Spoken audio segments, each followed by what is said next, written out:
this video, I'm going to be showing you a technique that I've used to get everything in focus from this rock, at the very bottom, all the way to the mountains in the distance. The technique is called focus stacking, and the way it works is you take a whole ton of slices of focus. I've started here, and then I've gone all the way out here, and then you combine them later on in software to make it look like one completely focused image. You have to be careful when you're taking it to not miss any steps in between. That's why I've taken so many pictures here. I may have taken too many, in fact. I probably have some duplicates, but it's better to be safe than sorry. And if you're missing like this patch of focus, then you just have a band of blurry in between sharp and sharp, and that doesn't look good. So make sure that everything's in focus when you do this. So the way you'll get started on processing, I've got this images in Lightroom, and I'm going to move them over to Photoshop by selecting them all and right-click, edit in layers. I want them to be layers in Photoshop so that they all open as one document so I can blend them. I've already done that, so I'm going to move over to Photoshop, and here we are. I've got all my layers. I want to make sure that they're all selected when I do this. The first thing that I'm going to do is align them. So you go to Edit, Auto Align Layers, and then just leave this on auto.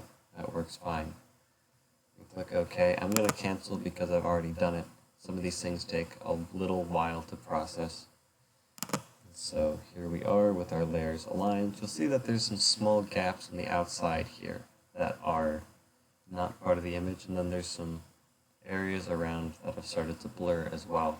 We'll see more of that later, but it's just a reminder that when you're taking some of these pictures, make sure to leave some space on the outside that you'll be okay getting rid of or cropping in from, because some parts of the image are probably going to be lost in processing, especially if, like I was here, you're hand holding. I was resting it against the ground, so my camera didn't move that much, but if you're taking this on a cell phone, if you're just holding your DSLR, you're probably going to want to leave some room around to make sure that you have your whole image once processing is done.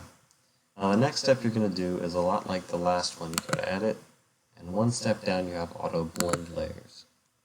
Now, this should be Stack Images. You can also make panoramas with this tool, but in this case we're going to make a stack.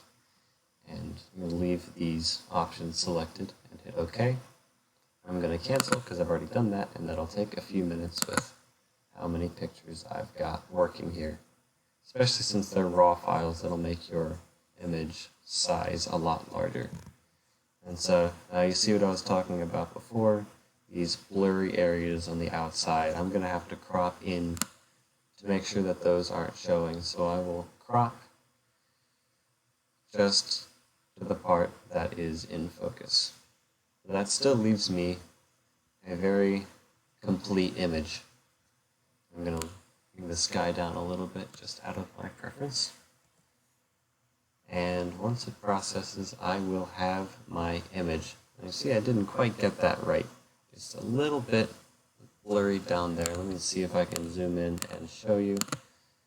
So I can refine my crop in the crop tool. I can just bring the edge up a little bit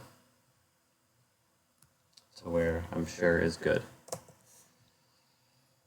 And from there, I've got my image. I'll zoom back out so you can see it once more. But everything is in focus from bottom to top. That's all for this video. Thanks for watching. I'll see you in the next one.